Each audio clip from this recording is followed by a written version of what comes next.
there. I'm taking a walk and I am going to tell you a few of my self-care tips for when I do intensives.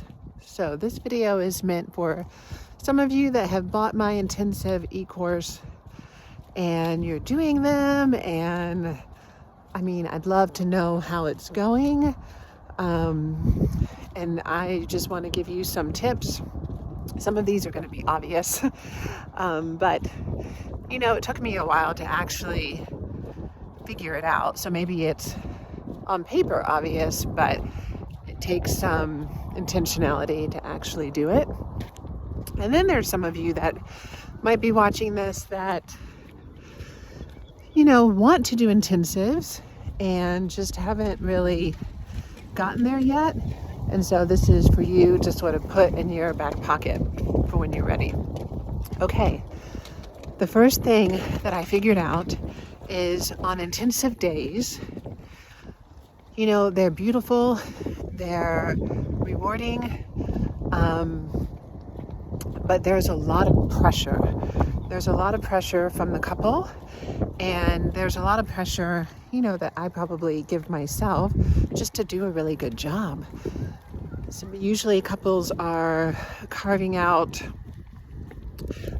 being really intentional to carve out time. They've spent, a lot of money. Sometimes they've traveled, they've figured out childcare. So there's just a lot of pressure for it to go well. Obviously, we're going to be careful about our pacing. We're going to kind of be mindful. That I mentioned that in my last video. But with that pressure, I think there's this emotional kind of pull that we need to really be mindful of. And so one thing that I do to help myself is I don't schedule anything on intensive days. Nothing. I used to try to do supervision in my breaks. That was not smart. While I could do it, physically, I could do it, I don't think I really realized the emotional bandwidth that I actually have.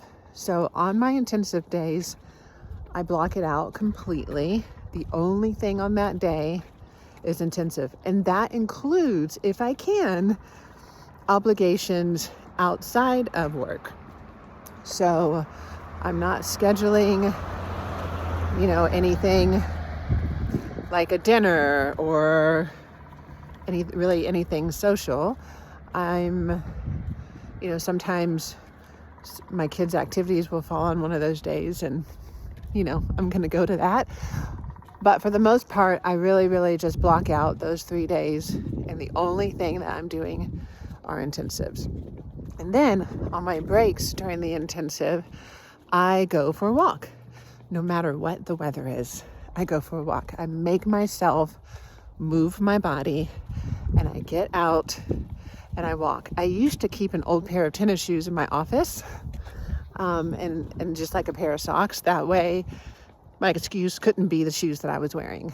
So I make sure that I walk during my break. That really, really helps. And then I always have an EFT buddy kind of on standby. So I have somebody that knows I'm in an intensive, and if I really just want to run something by them, they are there. And sometimes I just need to kind of hear myself talk it out loud. It's not necessarily that they're, giving me advice or we're staffing the case. It's more that I've just got somebody with me in it, and I'm not in my own head. And stay hydrated, that's an obvious one. Try to go to bed early. Yeah, those are my tips. I also try to have kind of a light day after my intensive. I'm not as good about that one, but if I were you, that's what I would do. So those are my tips. So I'm walking to kind of show you. This is like the best thing that you can do, really. Okay, Keep doing good work. Reach out to me. Let me know how it's going.